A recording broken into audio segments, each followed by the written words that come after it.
This is how fast things are changing. This is the information age. If you're operating by old ideas, you're obsolete. You begin the game by, identifying your dream. I think that's really where it all starts. In today's economy and where we are today, it's not just a dream, it's more of a necessity. You've got to identify how you're going to survive more than how you're going to just, get something out there that you want.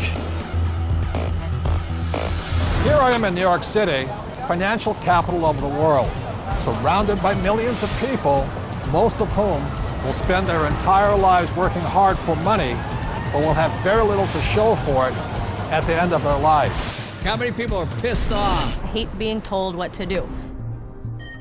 You have to fail fast. No one can steal my dream. You can count on the government destroying the dollar.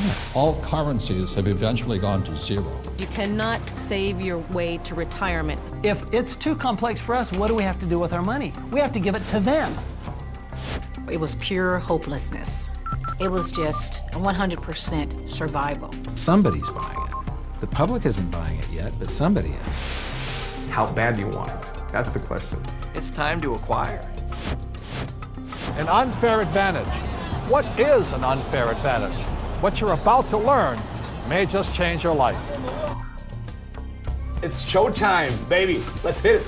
The greatest opportunity in the history of mankind is here. We're in the greatest economic change in the history of the world. This is going to be the biggest wealth transfer in my lifetime. We've got an entire society that has been built up over the years with the idea that financial institutions are a better place to put your money than to take control of your own life. If you have a solid financial education, taxes, debt, inflation, and retirement can make you richer, not poorer. The rich will get richer and the poor and middle class gone. I was around my brother who was a part of a gang, who ran a gang, and that's a lot like running a business. Most people run from problems, and the truth is that's where the opportunities are. This really is a perfect financial storm. So I am optimistic about the future. It's going to crash.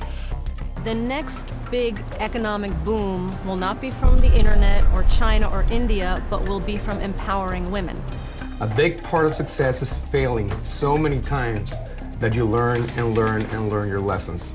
Robert says all the time that if you're not being successful, it's because you're not making enough mistakes. People think that cash is like a safe place to be, a place to park your purchasing power.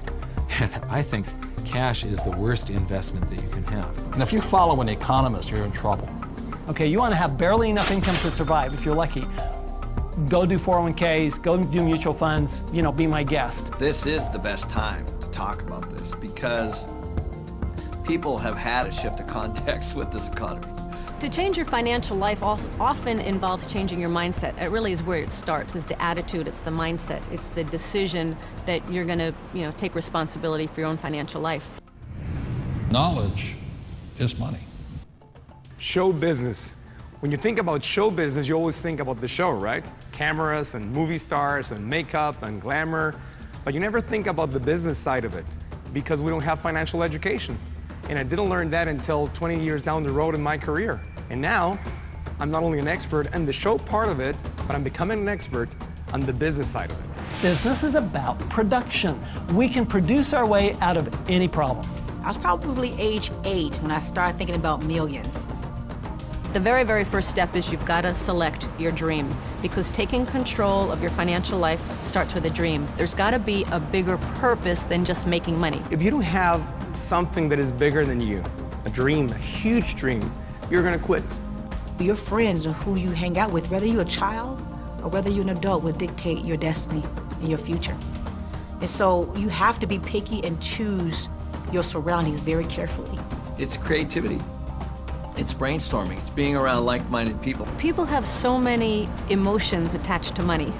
And it might be because of how their parents thought about money, or an experience they had around money that, they think it's evil, or they think rich people are bad people, and all of this stuff.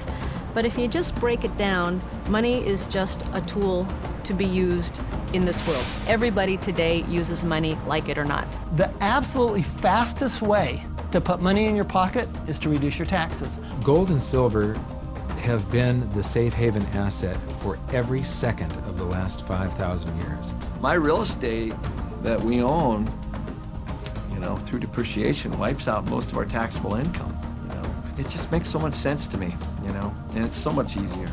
I went to war to fight for capitalism. I fought for the freedom for a person like me who had nothing, to work hard, to use my brains, and to build a better life for myself and many other people. The problem isn't capitalism. The problem is laziness. People who expect something for nothing. The problem is greed. People who take more than they give. And the problem is ignorance, an education system that thinks that money is the root of all evil. It's ignorance, it's financial ignorance that has caused so much of this problem, not capitalism. It's not just a dream, it's more of a necessity. You've got to identify how you're going to survive